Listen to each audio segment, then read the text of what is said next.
আসি পরবর্তী খবরে। প্রজাতন্ত্র দিবসের প্রাক মুহূর্তে বদরপুর রেল স্টেশনে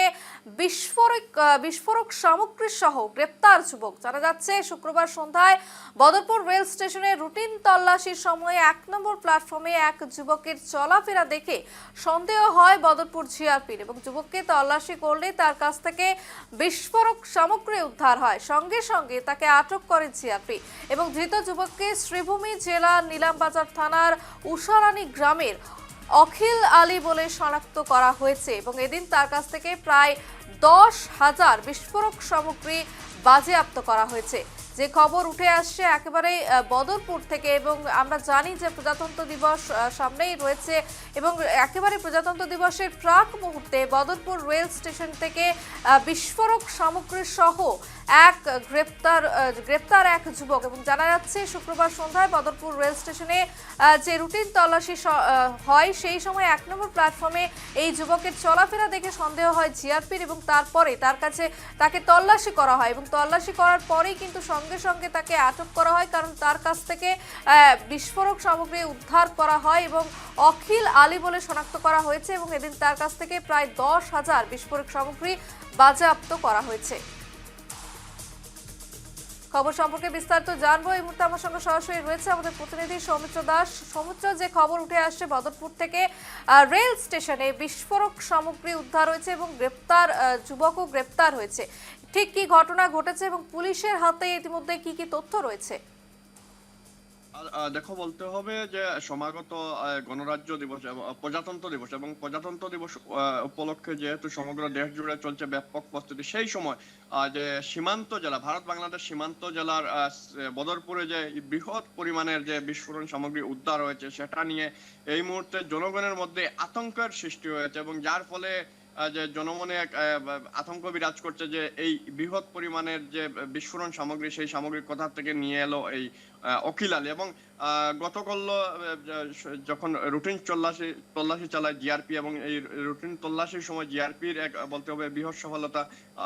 জিআরপি ওসি বিনোদ কলিতার নেতৃত্বে এই অভিযানে নামে পুলিশ এবং সেই অভিযানের সময় যখন তারা তল্লাশি করছিল সেই সময় এই অখিল আলীর উপর পুলিশের নজর পড়ে, তার চলাফেরা দেখে এবং সেই সময় তার কে জিজ্ঞাসাবাদ এবং তল্লাশি চালালে এই বৃহৎ পরিমাণের যে বিস্ফোরণ সামগ্রী সেটা অখিল আলী থেকে উদ্ধার হয় এবং সেটাকে ঘিরে এক চাঞ্চল্যের সৃষ্টি হয় বদরপুর সমগ্র সীমান্ত জেলায়। যেহেতু সমগ্র প্রজাতন্ত্র দিবস এবং প্রজাতন্ত্র দিবসে কি কোনো কুটাঘাতের বা কোনো হামলার কি চক্রান্ত ছিল সেটা নিয়েও এই মুহূর্তে পুলিশ তদন্ত অব্যাহত রেখেছে এবং এই বিস্ফোরণ সামগ্রী উদ্ধার হওয়ার পর যে শ্রীভূমি জেলার আরক্ষী অধীক্ষক যিনি অতিরিক্ত পুলিশ সুপার এবং পুলিশের বিষয়ববীয়ারা এসে বদরপুর স্টেশনে উপস্থিত হয়েছেন এবং তাকে জিজ্ঞাসাবাদ চালিয়ে যাচ্ছেন। যেহেতু সমাগত যে গণরাজ্য দিবস এই প্রজাতন্ত্র দিবস, সেই প্রজাতন্ত্র দিবসে কি কোনো তার বিস্ফোরণের কি কোনো চক্রান্ত ছিল সেটা নিয়েও এই মুহূর্তে পুলিশ তদন্ত অব্যাহত রেখেছে। একেবারে সৌমিত্র, আমরা কিন্তু গতকাল থেকেই ধারাবাহিকভাবে বিভিন্ন খবরের উপর নজর রাখছি এবং সেক্ষেত্রে কিন্তু গতকাল একটি খবর উঠে এসেছে যে গুয়াহাটির একটি স্কুলে হুমকি মেল আসে এবং তারপরে কিন্তু লামডিং পুলিশও কিন্তু ইতিমধ্যে তাজাগুলি উদ্ধার করেছে এবং আজ যে খবর উঠে আসছে যে বদরপুর রেল স্টেশনেও কিন্তু বিস্ফোরক সামগ্রী উদ্ধার হয়েছে এবং গ্রেপ্তার হয়েছে এক যুবক। তাহলে কোথাও না কোথাও কি একেবারে এগুলো এক কানেকশন রয়েছে, কোনো ষড়যন্ত্র রয়েছে নাকি অন্য কোনো কারণ রয়েছে এবং এর উদ্দেশ্য বড়সড় কোনো বিস্ফোরণ ঘটনার উদ্দেশ্য ঠিক কি বলবে বিষয়টি নিয়ে? দেখো, বলতে হবে যে সময় ভারত বাংলাদেশের মধ্যে যে বাংলাদেশের যে এই বর্তমান পরিস্থিতিতে ভারতে যে কুটাঘাতের যে সৃষ্টি করার যে একটা চক্রান্ত ছিল বেশ কিছুদিন থেকে, আসাম পুলিশ যে কুটাঘাত সৃষ্টিকারীদের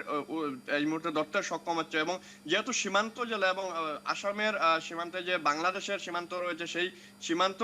পের হয়ে বা ওই পার থেকে কি কোনো চক্রান্ত চলছে আসামকে যে অস্থির করার, এবং সেটা নিয়ে আসামের মুখ্যমন্ত্রীও বলেছেন যে একটা চক্র বাংলাদেশ থেকে চক্রান্ত করছে আসাম সহ ভারতকে অশান্তি সৃষ্টি করার এবং সেই চক্রেরই কোনো লোক হতে পারে কিনা সেটা নিয়েও পুলিশ এই মুহূর্তে তদন্ত অব্যাহত রেখেছে। যেহেতু প্রজাতন্ত্র দিবস এবং প্রজাতন্ত্র দিবস উপলক্ষে সমগ্র দেশে বর্তমানে প্রস্তুতি চলছে এবং সেই প্রস্তুতির মধ্যেই কি কুটাঘাতের যে চক্রান্ত করছে কি কোনো সন্ত্রাসী সংগঠন, সেটা নিয়ে এই মুহূর্তে পুলিশ তদন্ত অব্যাহত রাখছে এবং বেশ কিছু জায়গা থেকে এই বিশেষ সামগ্রী এবং লোককে আটক করতে সক্ষম হচ্ছে আসাম পুলিশ। একেবারে সৌমিত্র, তুমি যেমনটা তুলে ধরলে যে একেবারে প্রজাতন্ত্র দিবসের আগে কিন্তু চারিদিকেই প্রস্তুতি চলছে এবং সেই সময় এই অপ্রীতিকর খবরগুলি উঠে আসে, সেই নিয়ে কিন্তু যথেষ্ট চাঞ্চল্য ছড়াচ্ছে সবার মধ্যে এবং ইচ্ছাকৃতভাবেই আতঙ্ক ছড়ানো হচ্ছে নাকি কোনো বড় চক্রান্ত রয়েছে এবং কোনো মদতদাতা রয়েছে, সেদিকে কিন্তু একাধিক প্রশ্ন উঠছে এবং আমাদেরও পুলিশের যে তদন্ত সেদিকে আমাদের নজর থাকবে। আপাতত ধন্যবাদ সৌমিত্র।